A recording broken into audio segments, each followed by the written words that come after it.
Hello. I'm really glad you're here tonight. This hour is different from the rest of the day. It doesn't ask you to decide anything. It doesn't ask you to perform or explain or keep up. It simply invites you to lie still and let your thoughts move at their own pace. As the years pass, nighttime becomes a kind of companion, a place where the mind is free to wander without interruption, where memories return not urgently but patiently, where understanding settles in quietly without needing words. Later in life, the mind doesn't race the way it once did. It reflects, it revisits, it connects dots that once seemed unrelated, and it does this most honestly when the lights are off and the world has gone silent.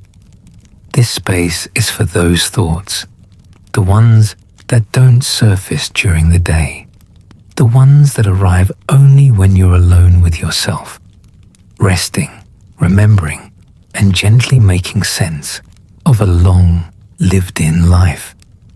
So take a slow breath, let your body soften into the bed, and allow this night to meet you where you are.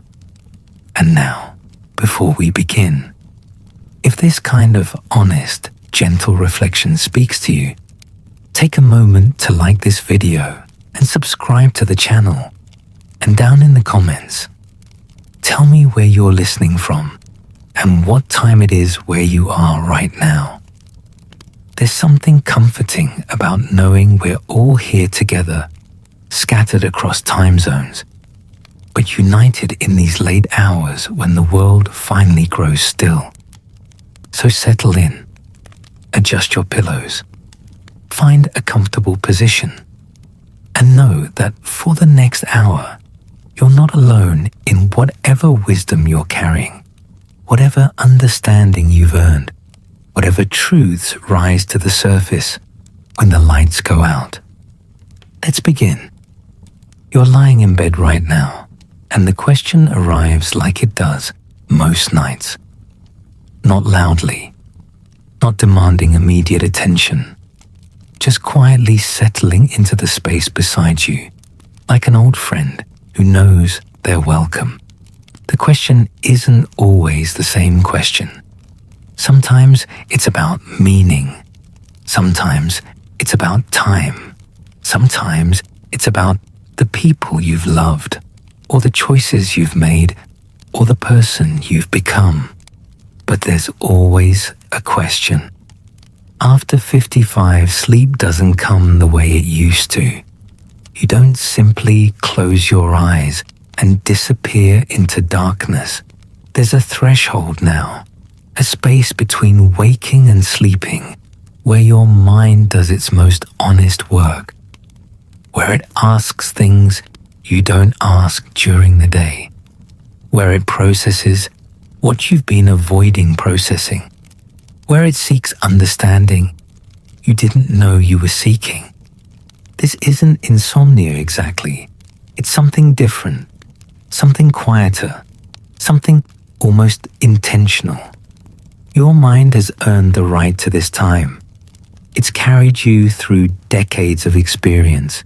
It's stored memories and lessons and contradictions and truths. And now, in the darkness, it wants to examine what it's been holding. It wants to sort through the collection. It wants to make sense of the weight.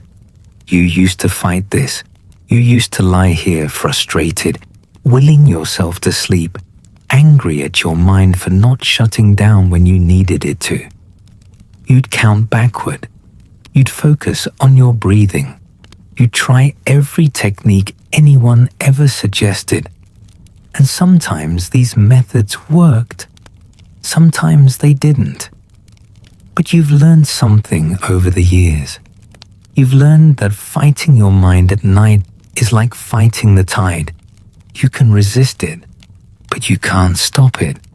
And the resistance costs more energy than the surrender. So now you allow it. You lie here and you let the questions come. You don't answer them necessarily. You don't solve anything. You simply acknowledge them. You give them space. You let them exist without judgment. Tonight the question is about time, about how much of it you've used and how much remains, and what you're supposed to do with whatever portion is left. This question feels heavier after 55, more urgent, more real. When you were younger, time felt infinite. There was always more of it, always another chance, always the possibility of starting over, of changing direction, of becoming someone different. But you understand finitude now. You understand that the time for certain things has passed, that some doors have closed, that some versions of yourself will never exist because you chose other versions instead. This isn't depression, it's clarity. It's the honest recognition that arrives when you've lived long enough to see patterns, when you've experienced enough endings to know how endings feel, when you've lost enough people to understand what loss actually means. You lie here thinking about the people who aren't here anymore, the ones who used to occupy space in your life, the ones whose absence created holes that never quite filled in. Some of them died. Some of them just drifted away. Some of them you pushed away. Some of them left on their own. But they're all gone now. And in the darkness, you remember them. Not perfectly. Memory isn't perfect. It's selective and unreliable, and it changes things. But you remember enough. You remember their faces, their voices, the particular way they laughed, or the things they used to say. You remember moments, small moments that shouldn't matter, but somehow do. Conversations in cars, shared meals, ordinary afternoons that felt unremarkable at the time, but now glow with significance because you understand they were finite, because you can't return to them, because that person is gone, and that version of you is gone, and that moment exists only in memory now. You wonder if you loved them enough, if you showed them, if you said the things that needed saying before it was too late. Sometimes you did, sometimes you didn't, sometimes you meant to, but time ran out. Sometimes you were too proud or too scared or too distracted.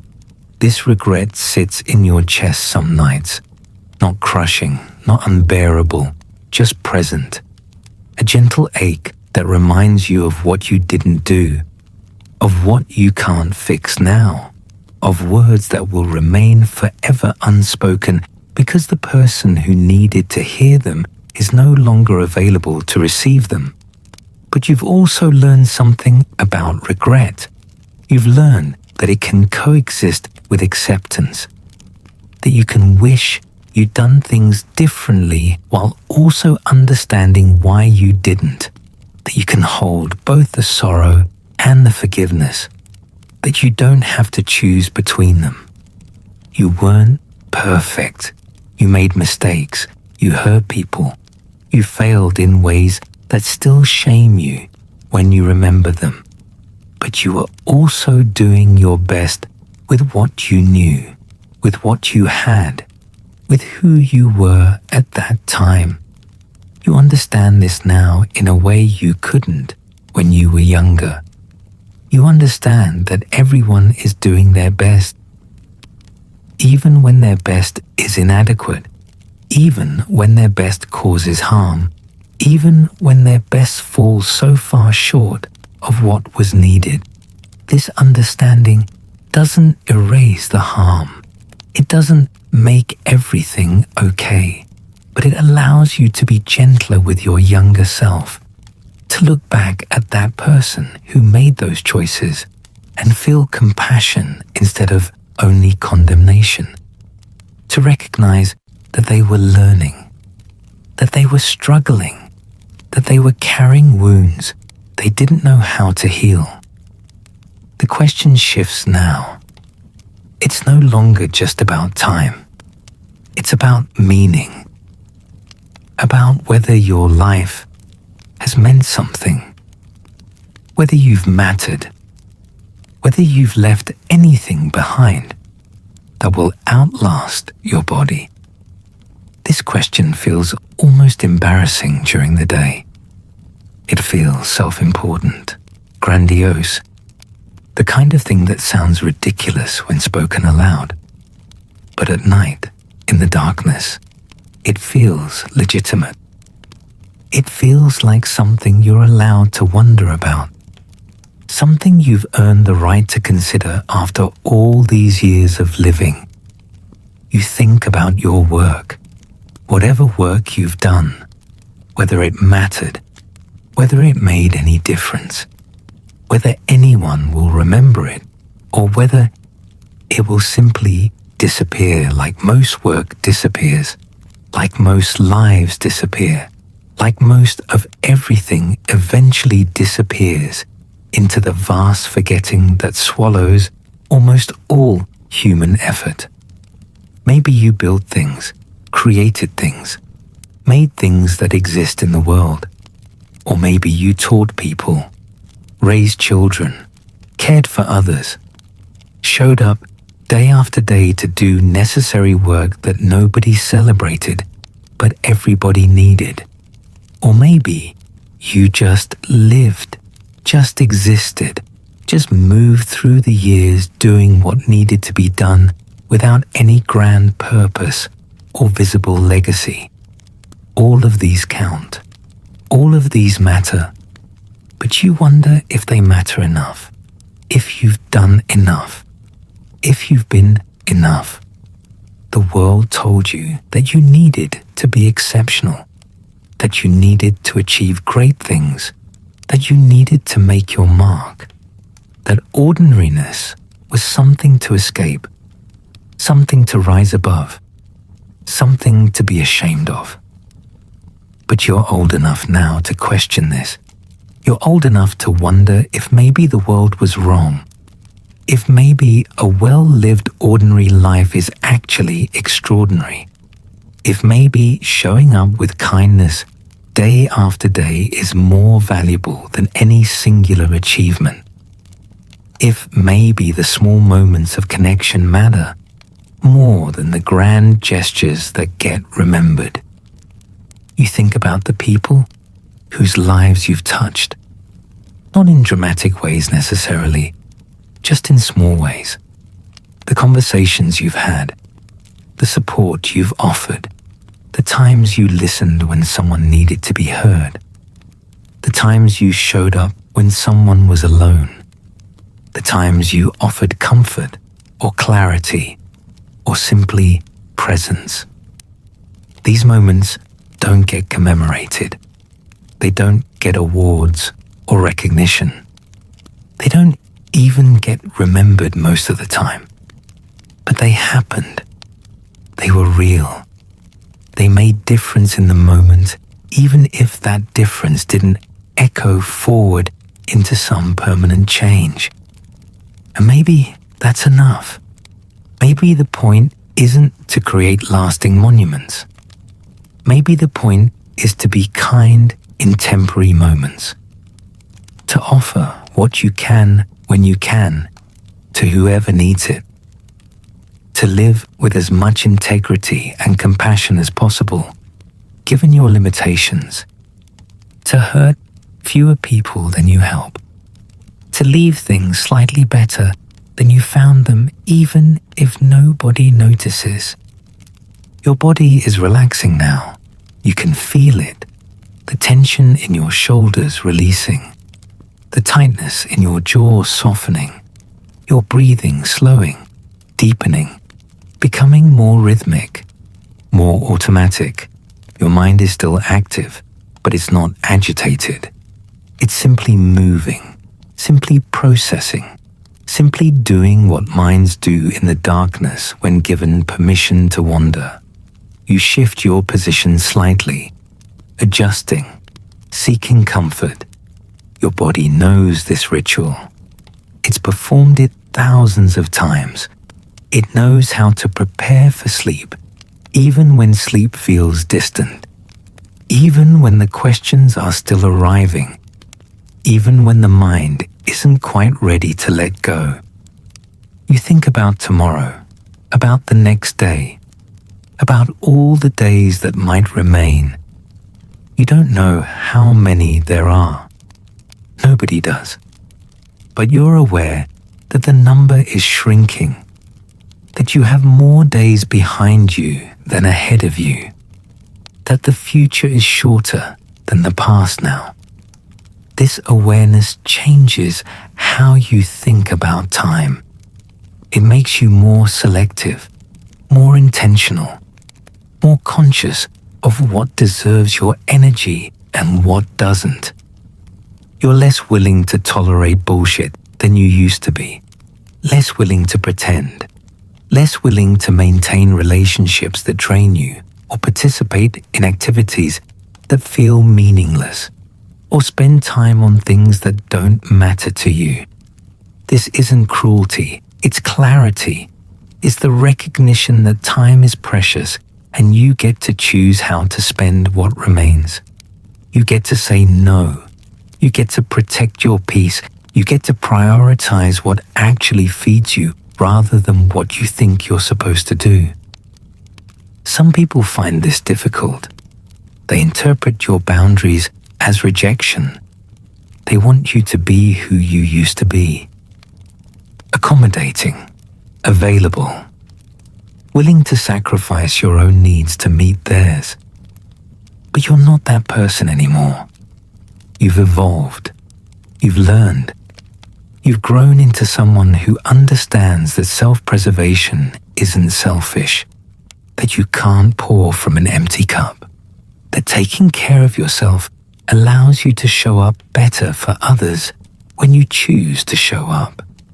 The question arrives again, different now, quieter.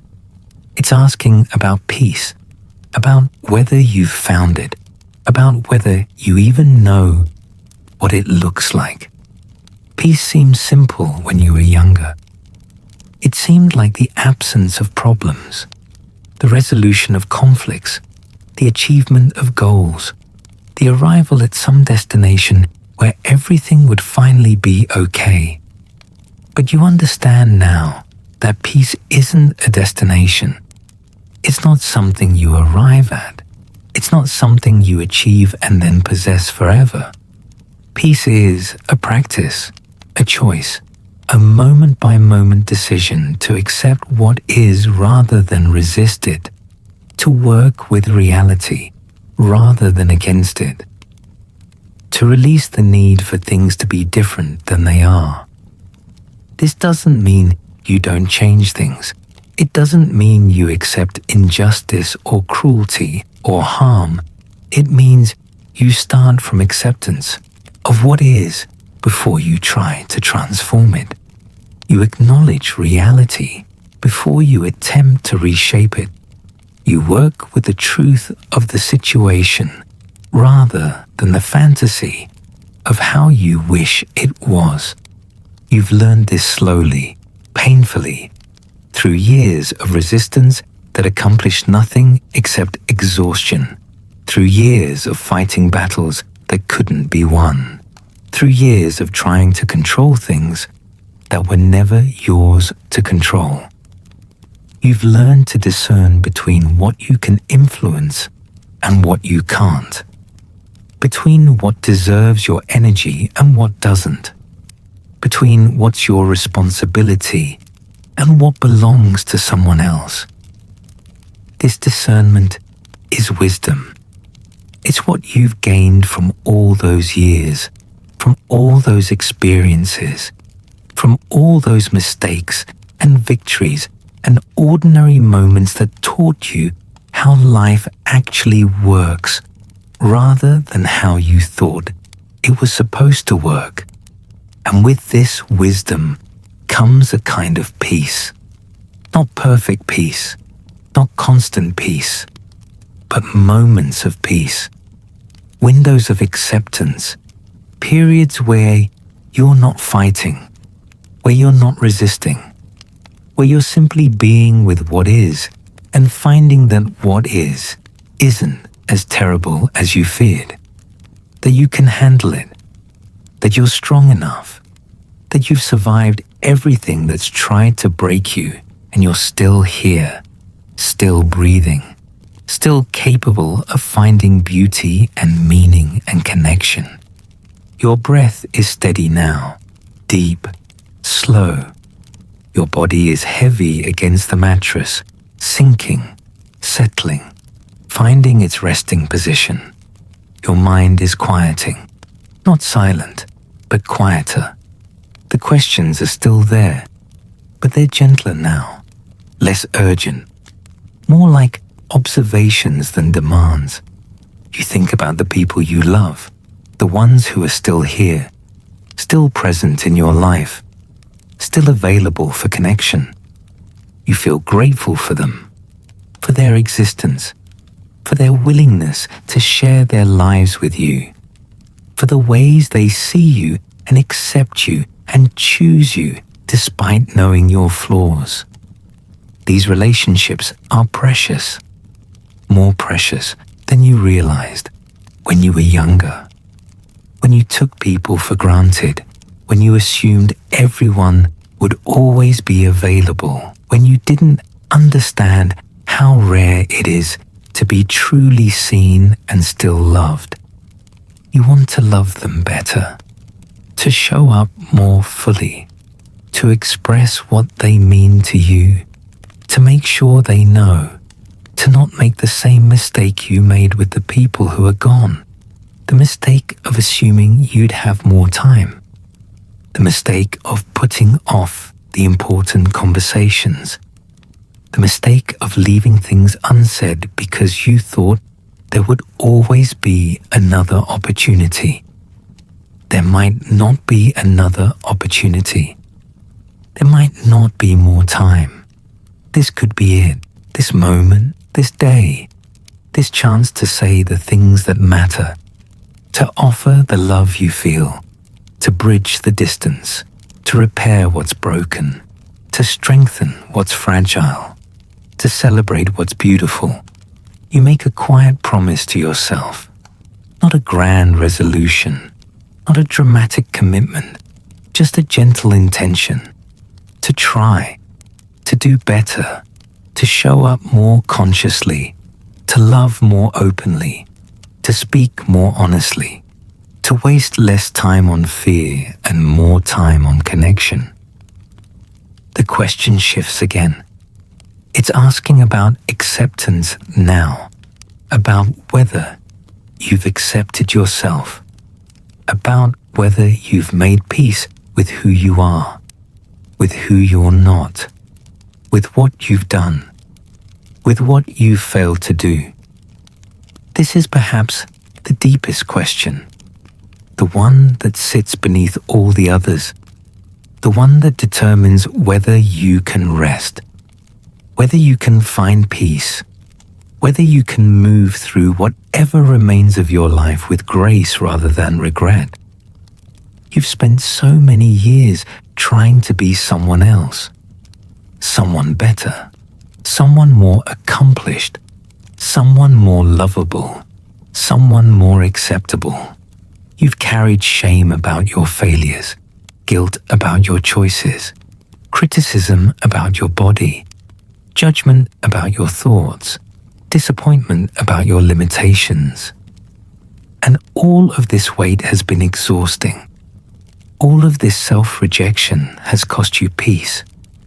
All of this comparison has prevented contentment. But you're old enough now to be tired of this fight.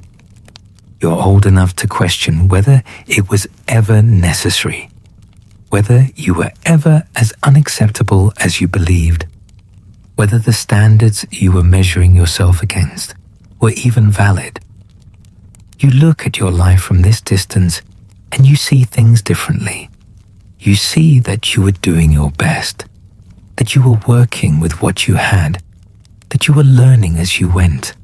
that you made mistakes, but you also made progress, that you hurt people, but you also helped people, that you failed, but you also succeeded, that you were human, imperfect, limited, but also valuable, worthy, deserving of compassion, including your own. You're learning to forgive yourself, not for everything. Some things still hurt too much. Some regrets still feel too heavy, but for more things than you used to, for smaller failures, for human mistakes, for the ways you didn't know better because you simply didn't know better yet. This forgiveness is gentle. It's not dramatic. It's not a sudden washing away of all shame. It's a gradual softening, a slow release, a quiet decision to stop punishing yourself for being imperfect in a world that demands perfection, a recognition that you've carried this weight long enough, that it hasn't made you better, that it's time to set it down. Your eyes are closed now, have been for a while. Your breathing is so slow, so steady. You're not quite asleep, but you're not quite awake either. You're in that threshold space, that liminal zone between consciousness and dreams. The questions are still there, but they're dissolving now, becoming less distinct, less verbal, more feeling than thought. You feel the weight of your life, not as burden, but as presence, as substance, as evidence of having lived, of having been here, of having participated in existence for this long. And beneath that weight, you feel something else, something harder to name. Peace isn't quite the right word. Neither is acceptance. Maybe it's simply recognition. The recognition that this is your life. These are your years. This is who you've been and who you are and who you're becoming. And it's enough. Not perfect. Not ideal. Not what you imagined when you were young and the future seemed limitless. But enough. Real. Yours. Worthy of honoring rather than rejecting.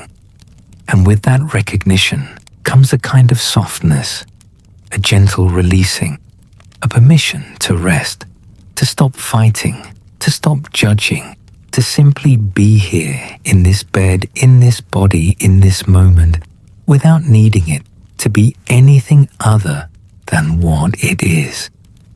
The darkness around you feels different now, softer, less confrontational. It's not pressing in on you.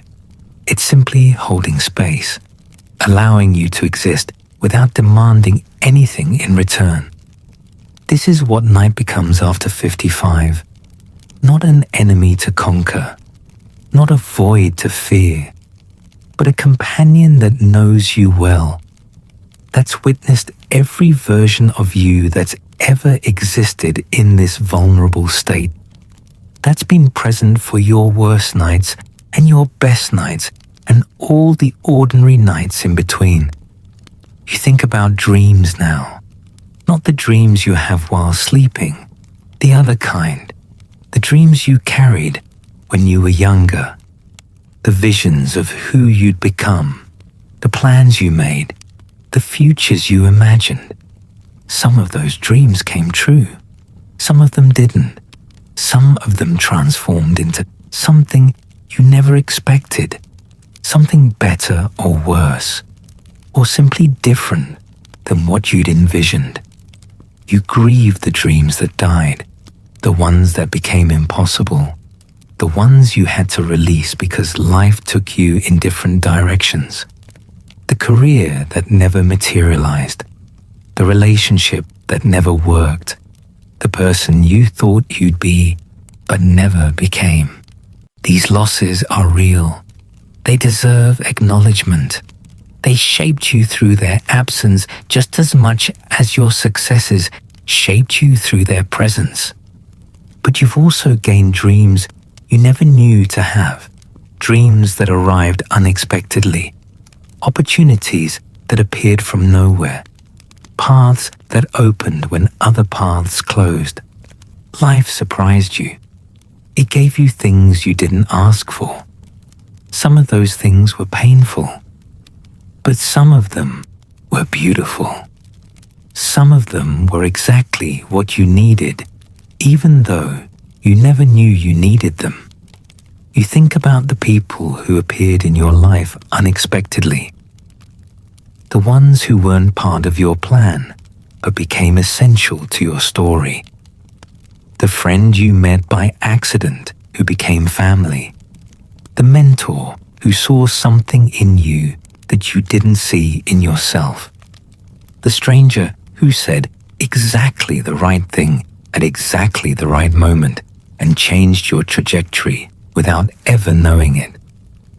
These encounters remind you that you're not the sole author of your life, that you're participating in something larger, that other people are writing their stories and your story and their story intersect and influence each other in ways you can't predict or control. This should be terrifying. This lack of control, this vulnerability to forces beyond your management. But instead, it's oddly comforting. It means you don't have to figure everything out alone. It means you're not responsible for orchestrating every outcome.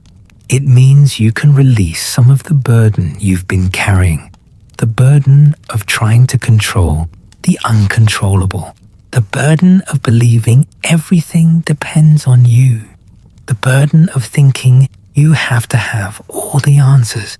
You don't have all the answers. You never did. You pretended you did sometimes. You performed certainty when you felt confused. You projected confidence when you were terrified. You acted like you knew what you were doing when you were completely lost. Everyone does this. Everyone pretends. Everyone performs a version of themselves that's more certain and more capable and more together than they actually feel. But the performance is exhausting. And after 55, you're too tired to maintain it as consistently. The mask slips more often. The truth shows through. And what you've discovered is that people don't reject you for this. Most of them feel relieved. Most of them appreciate the honesty. Most of them were tired of pretending too. Your relationships have deepened because of this. Because you stopped performing. Because you started showing up as you actually are, rather than who you thought you should be. Because you gave other people permission to do the same by doing it first. You think about the conversations you have now, how different they are from the conversations you had when you were younger. How much more honest, how much more substantive, how much less concerned with appearances, and how much more focused on truth. You talk about real things now: mortality, meaning, regret, joy, fear, love. The things that actually matter, the things that sit beneath the surface of polite small talk. The things that connect human beings to each other in authentic ways. These conversations happen more often at night, when defenses are down, when the day's roles have been shed, when you're just yourself talking to another person who's just themselves. No titles, no performances, no pretense. Just two people who've lived long enough to know that time is precious and honest connection is rare and wasting. Either one is a tragedy. You feel grateful for these people, the ones who can meet you in this space, who can handle honesty without flinching, who can offer their own vulnerability in return, who understand that intimacy requires risk, And that risk requires courage.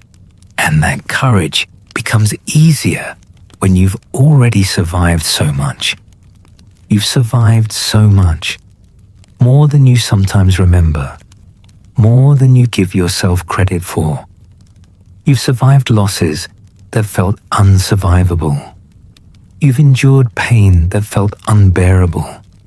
You've navigated transitions that felt impossible.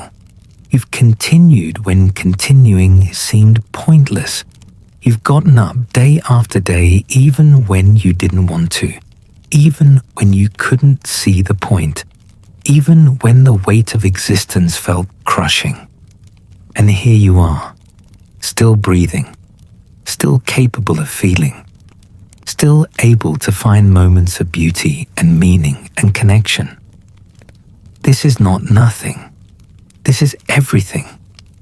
This is the quiet triumph that nobody celebrates, the stubborn persistence of life, the refusal to be extinguished even when extinguishing would be easier. Your body carries the evidence of this survival, the scars, the aches, the limitations, the ways it's been changed by time and experience, and the simple fact of having existed for decades. You have a complicated relationship with your body. It's betrayed you sometimes, failed you, hurt you, refused to do what you asked of it. But it's also carried you, sustained you, healed itself over and over, allowed you to experience pleasure and movement and sensation, given you the ability to hug people you love, to taste food, to feel warmth, to exist in physical form rather than as pure consciousness floating in void. You're learning to be more grateful for your body, more gentle with it, more accepting of its limitations, more appreciative of what it can still do, rather than resentful of what it can't do anymore. You can't move the way you used to. You can't push yourself the way you once did. You have to be more careful, more measured, more respectful of boundaries and limits. This feels like loss sometimes, like diminishment, like evidence of decline. But it's also teaching you something valuable. It's teaching you to slow down, to be present, to pay attention, to appreciate rather than rush through, to experience rather than simply accomplish. You notice more now, small things, the particular quality of light in the morning, the sound of rain, the taste of coffee, the feeling of soft fabric against your skin, the warmth of sun, the coolness of breeze. These sensations were always there, but you were moving too fast to notice them. You were too focused on getting somewhere to appreciate being somewhere. Now you're here, right here, in this bed, in this body, in this moment, and you can feel all of it, the weight of the blankets, the support of the mattress, the rhythm of your breathing, the beating of your heart, the aliveness of being alive. This is enough. This moment, this breath, this heartbeat. You don't need to be anywhere else. You don't need to accomplish anything else. You don't need to prove anything to anyone, including yourself. You can simply rest, simply exist, simply allow yourself to be held by this moment without resistance. The question surfaces again, gentler now, almost whispered. It's asking about legacy, about what you'll leave behind, about what will remain when you're gone. This question used to feel urgent, demanding, like something you needed to answer through action, through achievement, through creating something permanent that would outlast your temporary existence. But you understand legacy differently now. You understand that most legacies are invisible. Most impact is unmeasurable. Most of what you've given to the world won't be documented or remembered or attributed to you. And that's okay. That's how it should be. You've influenced people in ways you'll never know. You've changed trajectories. You've offered words or actions or presence that mattered to someone in a moment and altered their path forward. They might not remember you. They might not connect their change to your influence, but the influence was real. The impact happened. The legacy exists even if it's not visible. You think about the children in your life, whether they're your own children or nieces or nephews or students or young people you've mentored. You've given them things they don't recognize yet. Ways of thinking, ways of being, ways of moving through the world. They absorb these things without realizing they were learning. And someday, maybe decades from now, they'll do something or say something or handle a situation in a particular way, and it will echo something you taught them. They might not even remember learning it from you, but you'll be there, in that moment, in that choice, in that echo. This is legacy, not monuments or achievements, but patterns passed down, wisdom shared, kindness modeled, truth spoken, love offered. These things ripple forward in ways you can't track, in ways that don't need tracking, in ways that matter regardless of whether anyone attributes them to you. You're becoming more comfortable with invisibility, with not needing credit, with not needing recognition, with doing things simply because they're worth doing, not because they'll be noticed, not because they'll be rewarded, but because they align with who you are, with what you value, with how you want to move through the world during whatever time remains.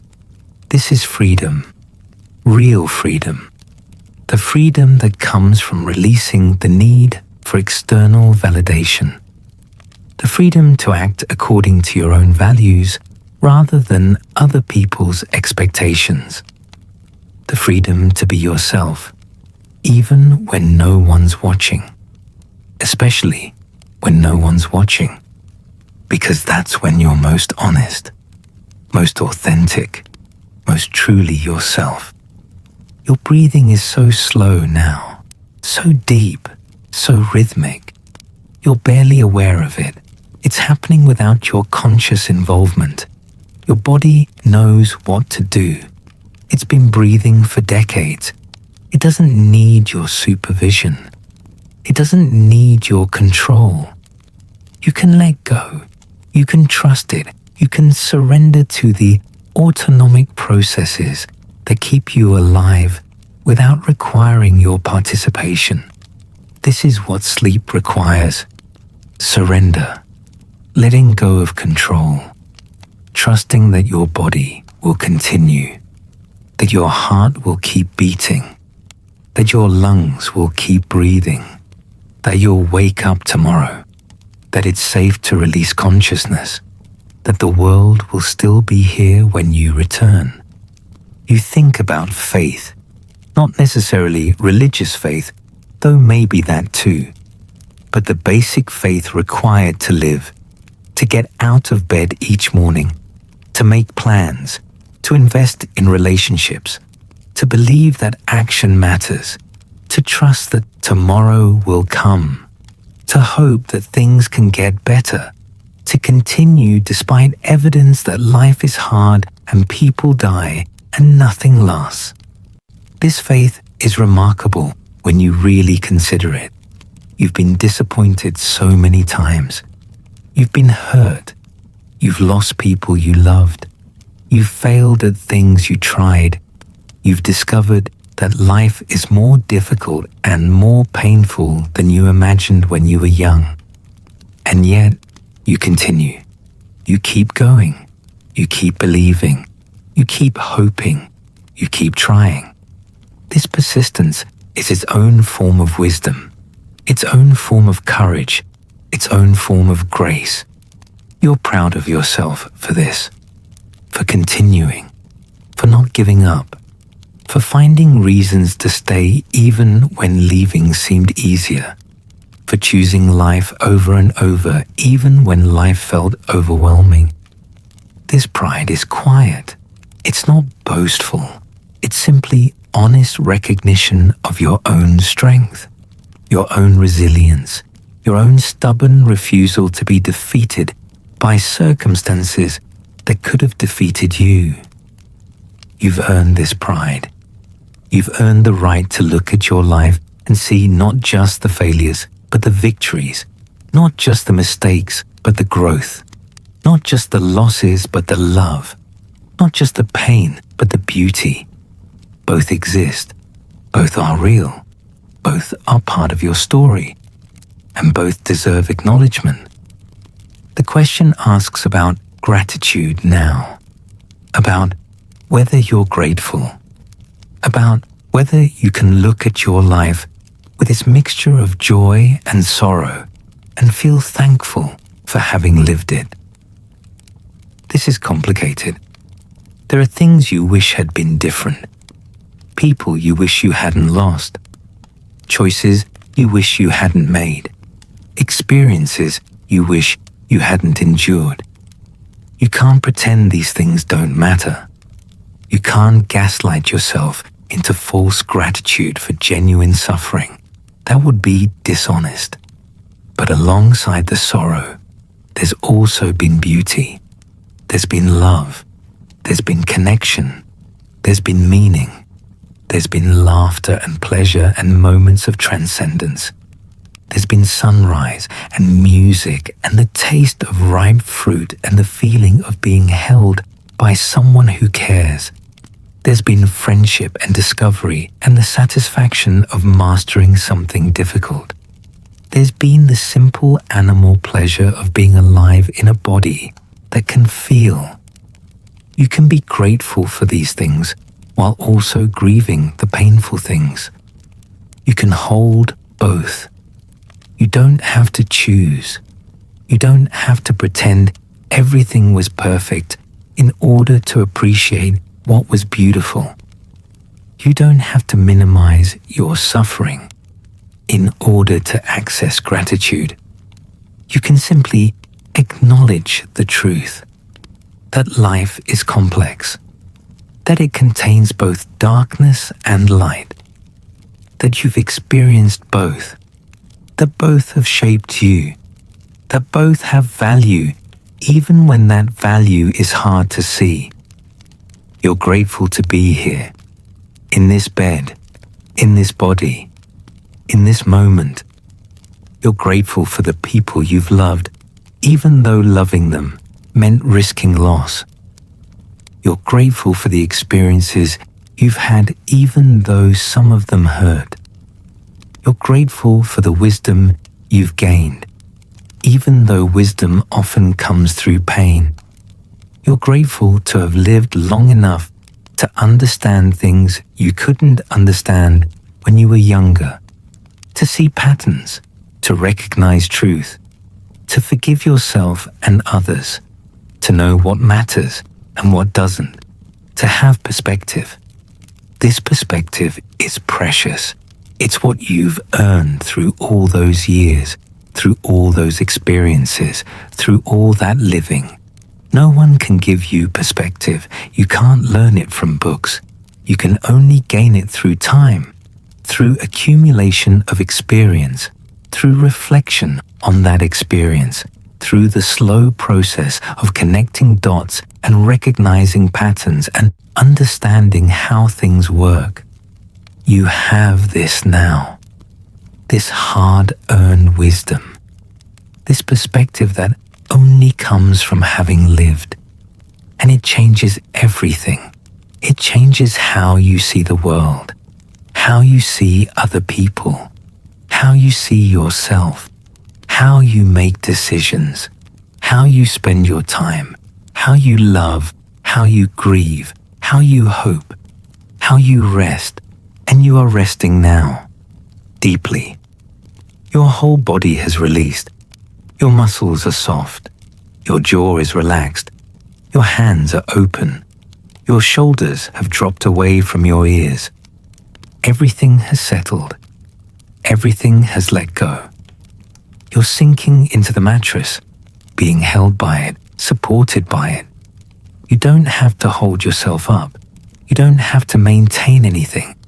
You can simply allow yourself to be held, to be supported, to be cared for by this simple piece of furniture that exists for exactly this purpose, to hold you while you rest, to give you a place to lay down your body and your burdens and simply exist without effort. The questions are fading now. They're not gone completely. They'll never be completely gone. But they're quiet, distant, less insistent. They've said what they needed to say. You've heard what you needed to hear. And now there's simply this moment, this breath, this gentle drifting toward sleep, toward dreams, toward the restoration that comes from releasing consciousness and allowing your body to do its repair work, to process the day, to integrate the experiences, to reset itself for tomorrow. You trust this process. You've done it thousands of times. Your body knows what to do. You don't have to manage it. You don't have to control it. You can simply allow it. Simply surrender to it. Simply let go. And you are letting go. You can feel it happening. The final release, the last bit of holding on dissolving, the transition from waking to sleeping, from consciousness to dreams, from thinking to simply being. This threshold is familiar. You've crossed it so many times, but it's also always new, always mysterious, always a small act of faith, a small surrender, a small death and rebirth. You close your eyes and release the day, release the questions, release the need to understand everything, release the need to have answers, release the need to be anyone other than exactly who you are. You are enough. You have always been enough. You will always be enough. This truth settles over you like a blanket, warm, comforting, true. Your life has been enough. Your love has been enough. Your trying has been enough. Your surviving has been enough. You have been enough. And you can rest now. You can release the burden of trying to be more or different or better. You can simply be, simply exist, simply rest. The world will continue without your vigilance. The night will hold you. The morning will come, and you will wake to another day, another chance, another opportunity to be exactly who you are, to love the people who matter, to do the work that calls to you, to find beauty in small moments, to continue this strange and precious experience of being alive. But right now, you rest. Right now, you sleep. Right now, you let go of everything except this breath, this heartbeat, this moment. The fires die down. The stories settle. The world grows still. Let your thoughts drift away like embers on the wind. Good night. You've journeyed far through time tonight. Now it's time to journey into dreams. Close your eyes, breathe, and let sleep find you.